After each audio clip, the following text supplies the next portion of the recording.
Breaking news చూస్తున్నాం. Hyderabad cricket association అవకతవకలపై దర్యాప్తు కొనసాగుతుంది. ఇప్పటికే హెచ్సీఏ అధ్యక్షుడు జగన్మోహన్ రావుతో పాటు 5గురిని సిఐడి పోలీసులు రిమాండ్కు తరలించారు.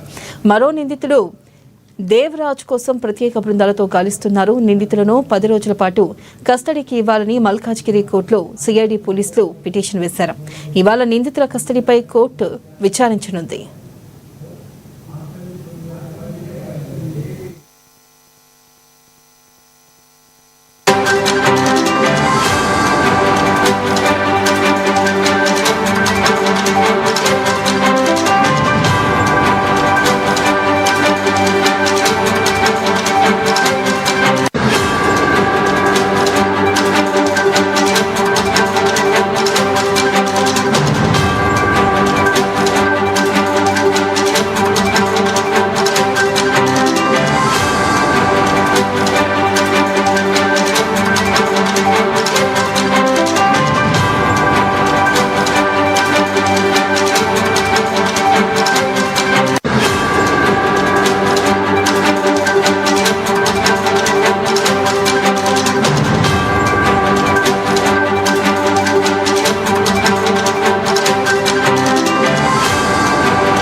బ్రేకింగ్ న్యూస్ చూస్తున్నాం. హైదరాబాద్ క్రికెట్ అసోసియేషన్ అవకతవకలపై దర్యాప్తు కొనసాగుతుంది. ఇప్పటికే హెచ్సీఏ అధ్యక్షుడు జగన్మోహన్ రావుతో పాటు 5గురిని సిఐడి పోలీసులు రిమాండ్కు తరలించారు.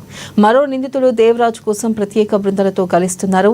నిందితులను 10 రోజుల పాటు కస్టడీకి ఇవ్వాలని మల్కాజ్గిరి కోర్టులో సిఐడి పోలీసులు పిటిషన్ వేశారు. ఇవాళ నిందితుల కస్టడీపై కోర్టు విచారించనుంది. ఇక దీనిపై మరింత సమాచారాన్ని మా ప్రతినిధి రమేష్ లైవ్ ద్వారా అందిస్తారు. రమేష్, హైదరాబాద్ క్రికెట్ అసోసియేషన్ అధ్యక్షుడు జగన్మోహన్ రావు కేసుకు సంబంధించి ఈ రోజు కోర్టులో విచారణ జరగనుంది. వెన్నెల మల్కాజ్గిరి కోర్టులో సిఐడి పోలీసులు ఈ కస్టడీ కోసం అయితే పిటిషన్ దాఖలు చేయడం జరిగింది. దాంతో పాటు ఎవరైతే జగన్మోహన్ రెడ్డితో పాటు మరో 5గురిని కూడా పోలీసులు అదుపులో ఉన్నారు. వారు కూడా తమకు బెయిల్ మంజూరు చేయాలంటూ కూడా కోర్టులో పిటిషన్ వేశారు. ఈ 2 పిటిషన్లు కూడా ఈ రోజు మల్కాజ్గిరి కోర్టు విచారించనుంది. ముఖ్యంగా ఎస్సీఏలో నిధుల గోల్బాల్ జరిగిందంటూ కూడా, దాంతో పాటు సన్ రైజర్స్ అట్లాగే ఎస్సీఏ మధ్య టికెట్ల వివాదం చెలరేగడంతో దీనికి సంబంధించి కేసు కూడా నమోదు చేయడం జరిగింది.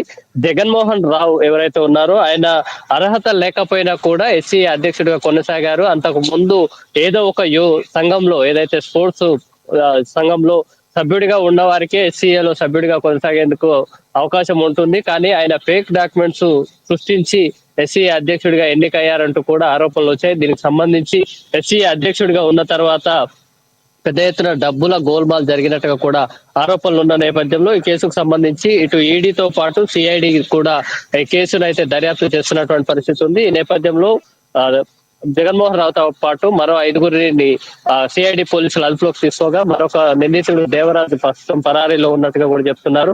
ఈ నేపథ్యంలో 10 రోజుల పాటు తమ కస్టడీకి ఇవ్వాలంటూ కూడా ఏసీబీ అధికారులు, సిఐడి అధికారులు అయితే మల్కాజ్గిరి కోర్టులో పిటిషన్ వేశారు. ఇటువైపు నుంచి నిందితులు కూడా తమకు బెయిల్ మంజూరు చేయాలని కూడా పిటిషన్ వేసిన నేపథ్యంలో ఈ 2 కేసులను కూడా మల్కాజ్గిరి కోర్టు ఈ రోజు విచారించనుంది. Vennela. Right, thank you Ramesh.